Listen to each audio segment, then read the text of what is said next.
Good morning students. आज हम macro economics का क्लास 12 का लेसन 11 फॉरेन एक्सचेंज रेट जो हमने स्टार्ट किया हुआ है उसका आगे का पार्ट स्टडी करेंगे। हमने पिछले पार्ट में पढ़ा what is foreign exchange rate. Foreign exchange rate क्या है? विदेशी विनिमय दर मतलब क्या है, जो हम एक देश की करेंसी को जब हम दूसरे देश की करेंसी के साथ एक्सचेंज करते हैं, बदलते हैं, तो वो किस रेट पे एक्सचेंज होता है। जैसे मान लो मुझे एक यूएसए का डॉलर लेना है, तो उसके लिए मैं कितनी अपने देश की इंडिया के कितने रुपए देने को तैयार हूँ। जैसे हमने ऐसा एग्जांपल लिया था, 1 यूएसए डॉलर रेशियो में क्या था, 50 रुपीज, ठीक है। और उसके बाद हमने स्टडी किया था फॉरेन एक्सचेंज रेट क्या है, दो तरह की, फ्लेक्सिबल और फिक्स। फ्लेक्सिबल एक्सचेंज रेट क्या है, जो डिमांड और सप्लाई की फोर्सेस के द्वारा डिसाइड की जाती है। और जो फिक्स एक्सचेंज रेट क्या है, जो गवर्नमेंट एक्सेप्ट कर देती है कि ये एक्सचेंज रेट है। ओके, जो फ्लेक्सिबल एक्सचेंज रेट है इसको हम फ्री एक्सचेंज रेट भी कहते हैं। हमने फ्लेक्सिबल एक्सचेंज रेट स्टडी किया था और इसके बाद हमने क्या स्टडी किया था कि फ्लेक्सिबल एक्सचेंज रेट में डिमांड और सप्लाई का इफेक्ट स्टडी किया था। उसके बाद हमने स्टडी किया था कि इक्विलिब्रियम कहाँ पर होगा इक्विलिब्रियम, जहाँ पर डिमांड और सप्लाई की जो फोर्सेस है एक दूसरे को कट करेंगी, वहां पे इक्विलिब्रियम स्ट्राइक होगा। तो स्टूडेंट्स आज हम स्टडी करेंगे impact of change in demand and supply. Demand और सप्लाई में जो चेंज होता है उसका हमारी इकोनॉमी पे क्या इम्पैक्ट पड़ता है, ठीक है। जो भी चेंजेस होते हैं वो 2 टाइप के होते हैं, या तो वो इंक्रीज होगा या डिक्रीज होगा। या तो डिमांड इंक्रीज कर जाएगी या डिक्रीज कर जाएगी, या फिर सप्लाई इंक्रीज कर जाएगी या डिक्रीज कर जाएगी। मतलब इसमें जो हमारी दो सिचुएशन डिमांड से रिलेटेड बनेगी इंक्रीज डिक्रीज, दो सप्लाई से रिलेटेड बनेगी इंक्रीज डिक्रीज, ठीक है। तो आज हम सिचुएशन 1 की स्टडी कर रहे हैं। क्या है situation 1? Impact of increase in demand for a foreign currency.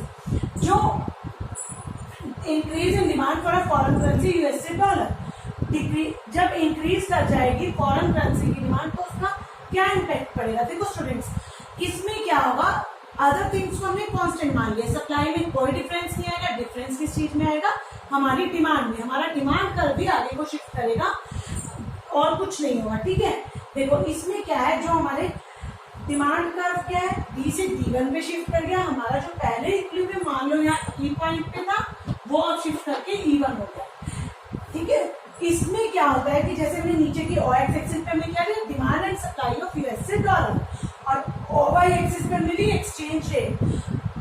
अगर इकोनॉमी में जो एक्सचेंज रेट है OR है, तो कितनी सप्लाई हो रही है, O क्या होगी, और इक्विलिब्रियम में कहाँ पे, E पॉइंट पे। अब यही इकोनॉमी में एक्सचेंज रेट OR1 हो जाती है, सप्लाई बढ़ के O क्या 1 हो, सॉरी क्वांटिटी जो डिमांड की जा रही है वो क्या होगी, O क्या 1 होगी, और इक्विलिब्रियम कहाँ पे होगा, E1 पे। देखो इसमें सिर्फ सिंपल वर्ड्स में आपने क्या लेना है कि अदर थिंग रिमेन कांस्टेंट, बाकी चीजों को हमने कांस्टेंट मान लिया, सिर्फ इसमें डिमांड कर्व भी शिफ्ट करेगा और कोई चीज शिफ्ट नहीं करेगी। डिमांड कर्व में चेंज होने से ही रेट ऑफ एक्सचेंज और क्वांटिटी पे क्या इफेक्ट पड़ता है।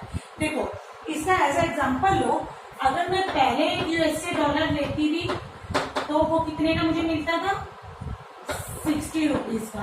अब क्या हो गया, अब देखो एक यूएसए डॉलर कितने का मिलेगा, 70 रुपीज का। क्या है कि ये क्या था, जब OR एक्सचेंज रेट थी तो एक यूएसए डॉलर कितने का, 60 रुपीज का। अब एक्सचेंज रेट बढ़ के OR1 हो गई है तो यूएसए डॉलर एक कितने का हो गया, 70 रुपए का। इसका मतलब क्या है कि जो इंडियन करेंसी है उसका मूल्य क्या होता जा रहा है, फॉरेन करेंसी के लिए कम होता जा रहा है कि बढ़ता जा रहा है, बढ़ता जा रहा है। मतलब अगर आपको एक यूएसए डॉलर लेना है तो पहले उसके लिए आप 60 रुपीज दे रहे थे, आप क्या दे रहे हो, 10 रुपीज एक्स्ट्रा दे रहे हो, तो वो क्या हो रहा है, इंक्रीज हो रहा है। इस चीज को हम क्या कहेंगे, मतलब जब हमारी कंट्री की जो करेंसी है फॉरेन एक्सचेंज रेट के राइज होने से डिमांड ऑफ फॉरेन करेंसी भी राइज हो रही है, तो ये क्या हो जाएगा, डेप्रिसिएशन की सिचुएशन। इसमें क्या है, पहले हमें एक यूएसए का डॉलर 60 रुपए का मिल रहा था, अब वही एक यूएसए का डॉलर 70 का मिल रहा है। तो ये क्या हो गया, हमारी करेंसी क्या हो गई है, हम ज्यादा दे रहे हैं लेकिन हमें डॉलर कितना मिल रहा है, उतना ही। इस सिचुएशन को हम क्या कहते हैं, डेप्रिसिएशन। अब हम स्टडी करेंगे सिचुएशन 2, ठीक है।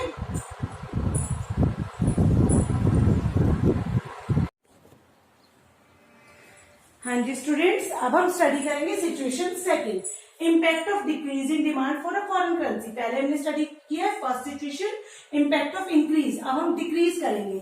ठीक है, जैसे हमने उसमें स्टडी किया था other thing remain constant, demand के शिफ्ट करने से क्या इफेक्ट पड़ेगा, मतलब सप्लाई कांस्टेंट है, डिमांड उसमें क्या आती है हमारी फॉरवर्ड आगे की तरफ शिफ्ट कर रही थी, इसमें क्या है हमारी बैकवर्ड शिफ्ट कर रही है। उसमें हमारी डी से डी बन गई थी, यहाँ भी डी से डी वन है, यहाँ हमारी पहले डिमांड क्या है डी से डी वन पे शिफ्ट कर दिया, मतलब पहले जो हमें यूएसए का डॉलर 70 रुपए का मिलता था, अब हमें कितने का मिल रहा है 60 रुपए का। तो जैसे उस पहली सिचुएशन में क्या था, इंक्रीज इन डिमांड में एक यूएसए का डॉलर हमें 60 का मिलता था और बाद में वो हमें कितने का मिलने लग गया 70 का।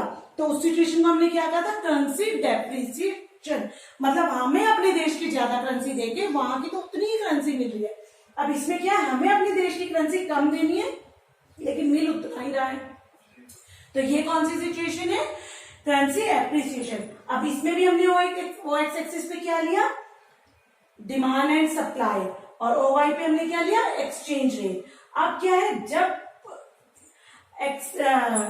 मतलब एक्सचेंज रेट OR1 है तो कितने की OR है तो कितने की सप्लाई हो रही है OQ, मतलब कितनी क्वांटिटी मिल रही है हमें OQ, और डिमांड और सप्लाई इक्विलिब्रियम कहाँ पे है जहां पर डी और ऐसे एक दूसरे को काटते हैं ई पॉइंट पे। इसी तरह अब इकोनॉमी में जो एक्सचेंज रेट है वो कम हो गया OR1 हो गया तो क्वांटिटी की सप्लाई क्या हो गया OQ1, मतलब $1.60 का हो गया, तो जो क्वांटिटी हम दे रहे हैं वो कितनी हो गया OQ1। डिमांड और सप्लाई एक दूसरे को कहां पर कट करते हैं इवन पॉइंट पे, इक्विलिब्रियम पॉइंट चेंज हो गया। इसमें क्या है कि पहले जो एक यूएसए का डॉलर 70 रुपए का महंगा मिलता था वो एक यूएसए का डॉलर कितने का मिलने लग गया हमें 60 रुपीज का, थोड़ा कम का, मतलब कि हमें एक यूएसए डॉलर लेने के लिए कम मनी देनी पड़ रही है, उसमें हमें ज्यादा देनी पड़ रही थी पिछली सिचुएशन में, तो वो क्या थी डेप्रिसिएशन और ये क्या है एप्रिसिएशन। अब हमारी थर्ड सिचुएशन है impact of increase in supply.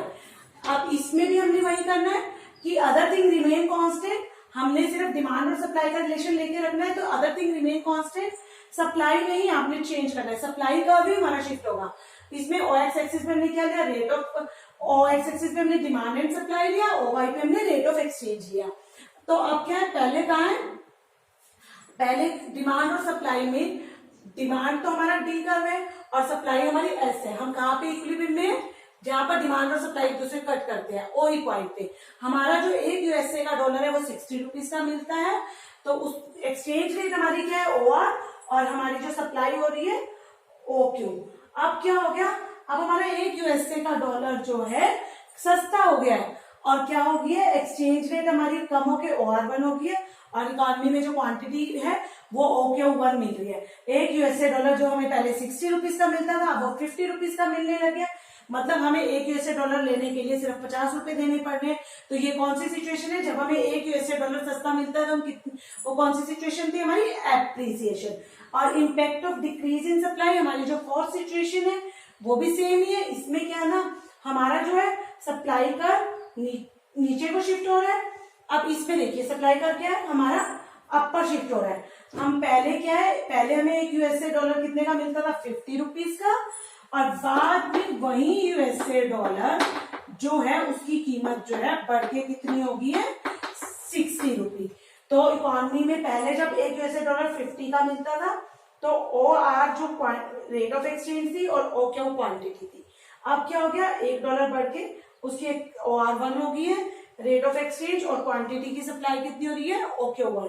तो और ये कहाँ पे इक्विलिब्रियम में है E और E1 पॉइंट में। तो ये क्या शो करता है जैसे कि इंक्रीज क्या शो करता है हमारा एप्रिसिएशन को सप्लाई में और डिक्रीज हमारा क्या शो करेगा डेप्रिसिएशन को। मतलब हमारा एक यूएसए डॉलर अगर 50 रुपए का मिलता है वो महंगा मिलने लग गया, तो कौन सी सिचुएशन है हमें ज्यादा कीमत देकर दूसरी कंट्री की जो करेंसी है वो कम मिल रही है, वो कौन सी सिचुएशन होगी डेप्रिसिएशन की। तो स्टूडेंट्स आज हमने पढ़ा डेप्रिसिएशन क्या है एप्रिसिएशन क्या है। डेप्रिसिएशन क्या सिचुएशन है जब हमारी देश की हम जो दो करेंसीज को एक दूसरे से एक्सचेंज करते हैं उसमें क्या है हमें अपने देश की करेंसी ज्यादा देके दूसरे देश की करेंसी कम मिल रही है। वो कौन सी सिचुएशन है हमारे लिए अपने देश की करेंसी में ज्यादा दे रही हूँ लेकिन मुझे दूसरे देश की कम मिल रही है डेप्रिसिएशन। उसके उलट अगर मुझे अपने देश की करेंसी कम देनी पड़ रही है और दूसरे देश की मुझे ज्यादा नहीं उतनी ही मिल रही है तो वो क्या है एप्रिसिएशन। ठीक है स्टूडेंट्स, ये डिमांड और सप्लाई फोर्सेस के थ्रू हमने इम्पैक्ट की स्टडी किया है। तो स्टूडेंट्स अब हम इससे आगे जो स्टडी करेंगे वो हमारी क्या होगी, fixed exchange rate. Fixed exchange rate क्या होती है, वो एक्सचेंज रेट जो गवर्नमेंट के द्वारा मतलब डिसाइड कर दी जाती है, सेट कर दी जाती है कि ये एक्सचेंज रेट है। जो अब इससे पहले हमने क्या स्टडी किया, फ्लेक्सिबल। फ्लेक्सिबल क्या थी, जो मार्केट की डिमांड और सप्लाई फोर्सेस डिसाइड करती है। तो स्टूडेंट्स आई होप आपको ये सब कुछ क्लियर हो गया होगा। Thank you and have a nice day.